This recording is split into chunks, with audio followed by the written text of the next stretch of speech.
Vous écoutez Crime Story, affaire Ray Maupin, histoire d'une dérive meurtrière, 2e et dernier épisode. Le soir du mardi 4 octobre 1994, 2 étudiants de 19 et 22 ans font feu sur des policiers près de la place de la Nation, au cœur de l'Est parisien. Ils prennent ensuite la fuite à bord d'une voiture avec un otage et rencontrent un barrage de police dans le bois de Vincennes. Nouvel échange de tirs. Bilan, des blessés et 3 policiers et un chauffeur de taxi morts. Dans la soirée, Audrey Maupin meurt des suites de ses blessures. Pour comprendre ce qu'il s'est passé, il reste Florence Ray, mais elle refuse de répondre. Alors que ses proches la croient incapable d'une telle violence et l'imaginent forcément sous l'emprise d'Audrey Maupin, le témoignage d'un survivant vient mettre à mal cette version.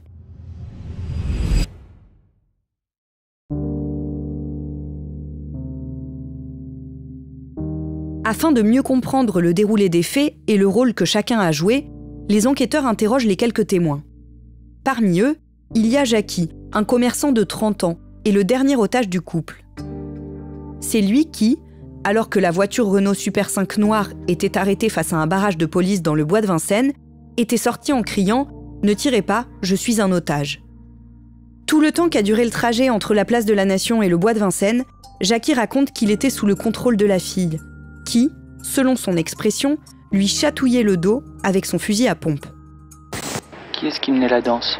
C'était la fille. Parce qu'elle lui disait recherche les armes, tiens fais ça. C'est vraiment elle qui s'occupait de tout quoi. Et à Vincennes, il y avait un motard qui nous suivait. Et la fille qui dit tiens il y a le motard, tiens, prends le fusil et descends-le. Pour Jackie, tout débute sur le cours de Vincennes, à 21h40. Il est assis à côté de son cousin David, dans sa voiture Renault Super 5 noire. Ils sont à l'arrêt, derrière un taxi, quand une fusillade éclate. David et Jackie n'ont pas le temps de réagir. Florence Ray et Audrey Maupin sont déjà sur eux. David est éjecté de la voiture, Jackie forcée de conduire et de prendre la fuite avec les 2 criminels à l'arrière. Mes mains serrées sur le volant, je ne pensais à rien, sauf à la peur d'une balle dans le dos, témoigne-t-il. Florence Ray tient le fusil. C'est elle, encore, qui relance la fusillade contre le policier à moto qui les poursuit. Elle tirait dans le pare-brise et criait à l'autre « Vas-y, vas-y, il y a un flic à descendre », poursuit Jackie. Quand la Super 5 arrive devant le barrage des policiers venus du Val-de-Marne, Jackie pense qu'ils vont se faire cribler de balles. Florence Ray lui hurle de ne pas s'arrêter. Le commerçant panique et freine. La voiture arrêtée, il en sort, en se disant que tant pis, il lui arrivera ce qui lui arrivera.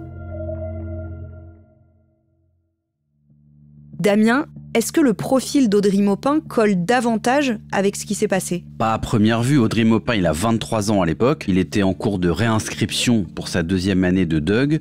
Son parcours universitaire, il a commencé en 1992, une première année tout à fait normale, validée par un examen réussi en juin 1993. Mais en 2e année de fac de philo, c'est un peu différent. Il est de moins en moins assidu au cours. Il se présente d'ailleurs pas aux examens ni de juin ni de septembre. Clairement, on semble être sur 2 jeunes qui sont un peu en perdition à ce moment-là. La perquisition de l'endroit où il vivait à Nanterre permet d'en découvrir davantage. À Nanterre, il squatte en fait dans un pavillon de briques rouges, de meulières qui entourait d'un grand jardin un peu dévoré par les herbes parce que le jardin n'est pas du tout entretenu. La maison fait face à la Fratrie, qui est une association d'aide aux toxicomanes. On pénètre dans ce pavillon par 2 ouvertures qui ont été faites dans le grillage et c'est par là d'ailleurs que Florence Ray et Audrey Maupin entraient et sortaient de cette maison un peu abandonnée. La grille d'entrée, elle est fermée par une chaîne depuis le départ du locataire précédent qui était un retraité. Cette maison, elle est assez grande, il y a 9 pièces qui sont réparties sur 3 étages, mais le couple Ray Maupin ne vit, lui, que dans une seule pièce qui fait à peu près 15 mètres carrés au premier étage et qui leur sert à la fois de chambre et de cuisine. Sur place, pendant la perquisition, les policiers vont trouver de la décoration avec des guirlandes faites de papier crépon. Il y a un matelas un peu crasseux, des assiettes sales et des sous-vêtements qui traînent. Mais à côté de ces objets, il y a aussi des douilles de fusils de chasse, une échelle de corde, des plans de Paris, et également des tracts, notamment un où il est écrit « Mort aux flics ». Dans l'appartement de la famille de Florence Ray, à Argenteuil, dans le Val d'Oise, on trouve aussi des tracts. qu'elle a rédigé, semble-t-il, elle-même, avec l'aide d'Audrey Maupin. On peut y lire, entre guillemets, mourir, c'est facile, ou encore citoyens, nous allons tous mourir. Dans d'autres textes, ils expliquent que leur organisation de propagande révolutionnaire sera bientôt connue de tous. Apparemment, l'étudiante qui est titulaire d'un bac scientifique revendique son appartenance au mouvement anarchiste, alors une idéologie fondée sur la démocratie directe et ayant la liberté individuelle comme valeur fondamentale.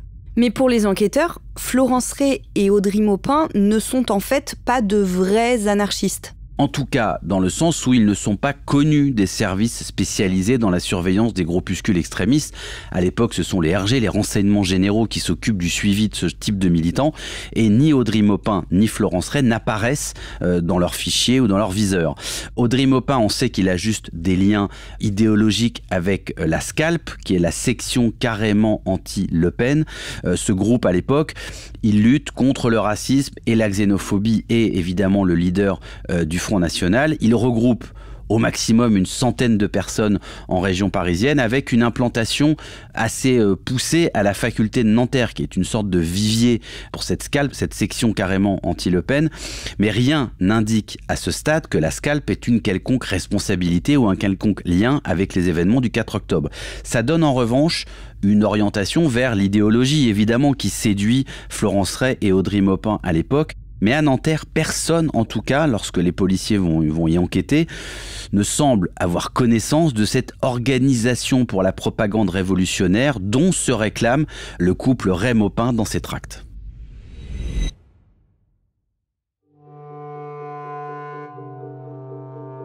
Dans l'après-midi du jeudi 6 octobre, Florence Ray est conduite dans le bureau du juge d'instruction. Elle est accompagnée d'un avocat commis d'office. Le magistrat informe la jeune femme qu'elle est mise en examen pour meurtre, tentative de meurtre, vol à main armée, enlèvement et séquestration. Florence Ray ne bronche pas. Son compagnon mort, elle est désormais la seule à pouvoir expliquer sa folie meurtrière. Mais elle ne s'exprime toujours pas. Elle est régulièrement sortie de sa cellule de Fleury-Mérogis au cas où elle aurait des révélations à faire. En vain.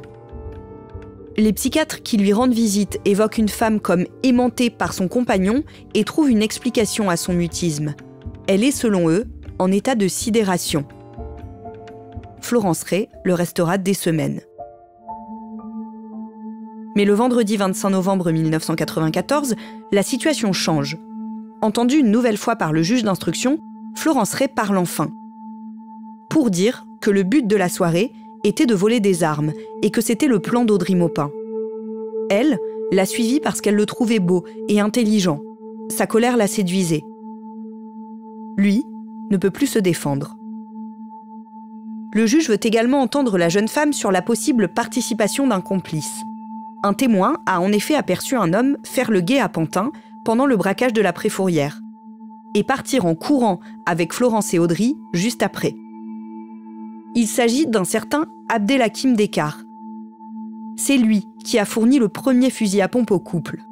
Le deuxième a été acheté par Florence Ray elle-même le 30 septembre 1994 à la Samaritaine. Il suffisait alors de présenter des papiers d'identité. Ça tombe bien, elle avait ceux qu'une jeune femme avait égarés à l'université de Nanterre et qu'elle avait récupérés. Moyennant 2370 francs, elle acquiert donc un fusil à pompe de la marque Mossberg. Abdelhakim Dekar a lui directement présenté ses papiers. Il est arrêté quelques jours plus tard et également mis en examen.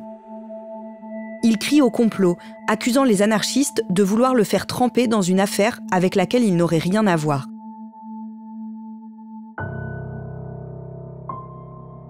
Huit mois après son arrestation, Florence Ray est placée à l'isolement, à la maison d'arrêt des femmes de Fleury-Mérogis. Les surveillants ont trouvé un plan des lieux caché dans l'une de ses chaussures. Elle lit beaucoup, écrit souvent, reçoit des visites, ses parents, la mère de son compagnon décédé, ses avocats. Sortie de son mutisme, elle se confie à des experts psychiatres et à nouveau au magistrat instructeur.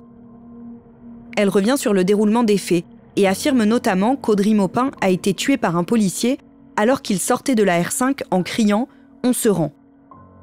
Rien ne permet de confirmer cette accusation tardive. Damien, cette affaire provoque une réelle fascination. Oui, alors c'est toujours un peu étonnant parce qu'il y a quand même un bilan très lourd. 3 policiers morts dans une même séquence, c'est extrêmement rare. On rajoute le chauffeur de taxi, alors totalement innocent, qui est également tué ce soir-là. Mais effectivement, il y a une forme de fascination pour ce couple. Cette femme avec cette gueule d'ange un peu, ce garçon aussi assez beau, ce couple d'étudiants qui vrille. Et effectivement, ça devient une sorte de couple un peu mythique, malgré évidemment l'extrême gravité et l'extraordinaire violence qu'ils ont déployée cette nuit-là. Les mois qui suivent la fusillade, on voit même des t-shirts à l'effigie de Florence Ray et elle apparaît dans certaines chansons de rap. Oui, notamment celle du Ministère amer avec sa chanson Sacrifice de poulet qui figure sur la bande originale du film La haine en 1995. MC Solar va la citer aussi dans une chanson qui s'appelle Gangster moderne en 1997. Même Booba la cite dans une de ses chansons en disant « Il devrait y avoir plus de filles comme Florence Ray ». Alors, il y a donc ce côté un peu fantasme, ce côté fascination pour Bonnie and Clyde, mais c'est quand même une fascination, un culte qui crée un énorme malaise. On dit pendant un temps que Florence Ray et Audrey Maupin se sont inspirés du film d'Oliver Stone, Tueur né. Oui, alors film qui mettait effectivement en scène un couple, un jeune couple qui traversait les États-Unis au rythme d'un certain nombre de tueries. Alors on a fait ce rapprochement parce que c'est un couple criminel, parce que c'est contemporain aussi au fait, et puis parce qu'un poster du film avait été retrouvé placardé dans le squat où vivaient Florence Ray et Audrey Maupin. Les pièces à conviction saisies dans le squat de Nanterre servent à reconstituer l'itinéraire du couple. Des catalogues d'armes, des tracts signés Organisation de propagande révolutionnaire à un groupuscule inconnu, l'affiche du film Tueur né. Finalement, on s'apercevra que tout ça était une mise en scène puisque c'est un photographe qui était venu pour mettre en scène et mettre ce poster qui n'existait pas en fait à la base dans ce squat. Et c'est là qu'on voit toutes les tentatives, les manipulations et un peu les abus de cette affaire où on essaie de romancer un peu cette affaire qui est tragique et dont on essaie de faire quelque chose d'un peu plus scénarisé, ce qui n'est pas forcément utile. Cette affaire, elle a quand même un impact fort aussi sur la société avec des débats sur la violence véhiculée par un certain nombre de films ou de chansons, sur le fait que ça puisse ou pas influencer certains jeunes quand ils sont fragiles. C'est aussi le symbole Florence Ray et Audrey Maupin d'une jeunesse en panne d'avenir. Enfin voilà, c'est tous les débats qui s'ouvrent à ce moment-là. Christophe Deleu, qui est un universitaire qui travaille sur les médias, dit aussi que l'énigme Florence Ray, c'est aussi l'histoire d'une récupération médiatique, d'une réécriture aussi de l'histoire de ces deux jeunes gens.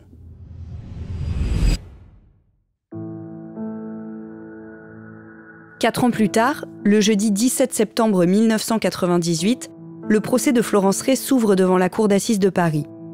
Elle doit répondre de vol à main armée, meurtre et tentative de meurtre commis sur des personnes dépositaires de l'autorité publique, mais également d'enlèvement et séquestration et de participation à une association de malfaiteurs. Elle encourt la perpétuité. Le second accusé, Abdelhakim Dekar, est poursuivi pour association de malfaiteurs et complicité de vol à main armée. Avant de répondre aux questions du président de la Cour, Florence Ray prononce des excuses. « Je voulais dire aux familles des victimes que j'étais désolée, que ça a été un enchaînement effroyable. Je comprends leur douleur. Je sais ce que c'est de perdre quelqu'un, de perdre un ami, un père, une mère. Enfin, l'arrachement que cela représente. J'aurais aimé que ça n'arrive pas. » Dans le box, Florence Ray a des airs de gamine, avec ses cheveux châtains sagement attachés en queue de cheval, son polo vert, son pantalon en toile écrue et sa veste en jean. Florence Ray a longtemps hésité, mais pour offrir d'elle une nouvelle image, elle a accepté d'être filmée, photographiée dans le box des assises. Dans la salle d'audience, la tension est extrême. Les familles des victimes découvrent à leur tour ce visage juvénile. Et au détour d'un plan, on aperçoit Florence Ray essuyant avec ses manches quelques larmes. Elle pleure, jette des regards désespérés à sa famille et ses amis venus en masse. Sa voix se brise. Elle semble perdue, hagarde. Tout au long du procès, les témoignages se succèdent. Ceux des 32 parties civiles qui ont perdu un père, un frère, un mari, un fils. Et puis il y a les proches de Florence. Ceux qui ne comprennent pas sont convaincus qu'elle s'est retrouvée dans cette affaire par erreur et presque par hasard.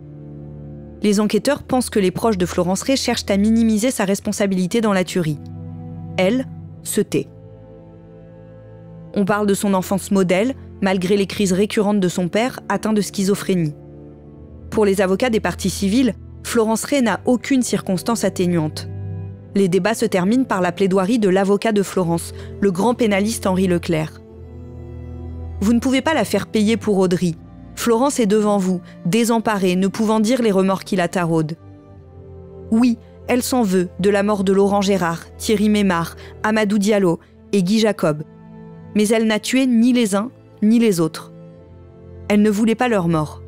Florence Ray était une très jeune adolescente qu'elle a été entraînée dans un enchaînement qu'elle n'a pas maîtrisé, dans une atmosphère de panique, de peur, que la peine qu'on a demandée contre elle est une peine terrible et qu'il est faux de croire que les gens ne font pas les peines qu'on leur inflige. Ils les font. Après 5h30 de délibéré, Florence Ray est condamnée le mercredi 30 septembre 1998 à 20 ans de réclusion criminelle. Abdelhakim Descartes est condamné à 4 ans de prison pour association de malfaiteurs et acquitté pour le vol de la préfourrière de Pantin. Damien, est-ce qu'on sait finalement si Florence Ray a tué elle-même des victimes ou non ? Non, 30 ans après, on n'a pas été capable d'établir avec la balistique si ou pas elle avait été une tueuse ou simplement la complice d'un tueur. Après, on peut s'accrocher quand même aux témoignages des victimes directes, notamment de cette personne qu'ils avaient prise en otage dans la Super 5, qui lui a quand même toujours dit qu'elle avait eu un rôle moteur dans ce qui s'était produit. Est-ce qu'on connaît le projet initial de Florence Ray et Audrey Maupin ? Pareil, on est obligé de se tenir un peu aux explications assez évasives de Florence Ray et aux hypothèses des enquêteurs. Il semblerait que le projet, c'était au départ pour sortir de leur précarité, de faire des braquages. Et donc, pour faire des braquages, il fallait voler des armes à la police. Voilà, c'est pour ça qu'il serait là la préfourrière, dévaliser ces 2 policiers de leurs armes de service.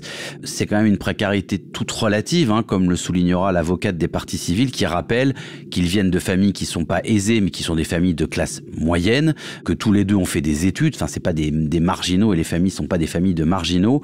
Donc, en réalité, on ne sait pas tellement ce qu'avaient en tête à ce moment-là Florence Ray et Audrey Maupin. Les familles sont déçues de la clémence du verdict. C'est-à-dire que, de toute façon, les familles, elles sont déçues parce qu'elles n'ont jamais vraiment eu d'explication. Et puis surtout, il manquait sur les 2 acteurs de cette nuit, bien sûr, Audrey Maupin. On n'a eu que Florence Ray. Les familles sont évidemment frustrées. Mais l'avocat de Florence Ray, Henri Leclerc, lui, il pense aussi que le verdict est, lui, de son côté, trop sévère. Il pense que c'est une peine lourde, très lourde, mais admet qu'elle laisse quand même de l'espoir à Florence Ray. En prison, Florence Ray est une détenue modèle et elle finit par être libérée le 2 mai 2009 après 15 ans de détention. Oui, lorsqu'elle quitte la prison, elle a 34 ans et depuis cette date, elle a toujours fait valoir son droit à l'oubli. Elle ne s'est jamais exprimée sur l'affaire. Son avocat avait fait savoir au moment de sa sortie de prison qu'elle allait mener une vie discrète, effacée. On sait simplement qu'elle s'est installée un temps dans le sud-ouest de la France, qu'elle a travaillé dans le cinéma, qu'elle a même fait de la figuration et qu'elle a été régisseuse sur un long métrage en 2012.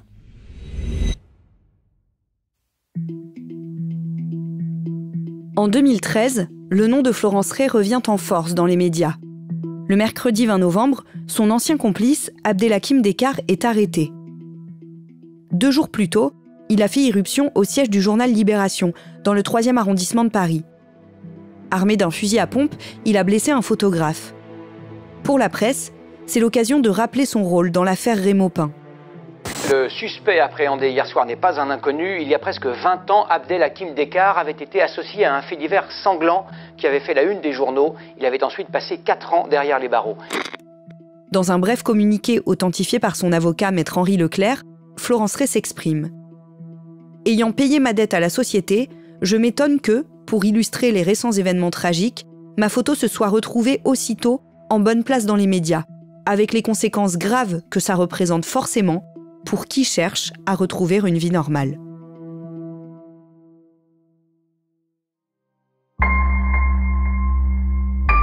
Vous venez d'écouter Crime Story, le podcast fait divers du Parisien, avec à la production Pénélope Gualquierotti, Raphaël Pueyo et Clémentine Spiller, À la réalisation, Julien Moncouquiol et à la rédaction en chef, Jules Lavie. Un épisode que je vous raconte avec Damien Delseny et un podcast à retrouver chaque samedi sur le site leparisien.fr et sur toutes les plateformes d'écoute. Si vous aimez Crime Story, vous pouvez nous le dire en nous laissant des commentaires ou des petites étoiles. Vous pouvez également écouter tous les jours Code Source, notre podcast d'actualité. Et pour ne rater aucun épisode, n'oubliez pas de vous abonner.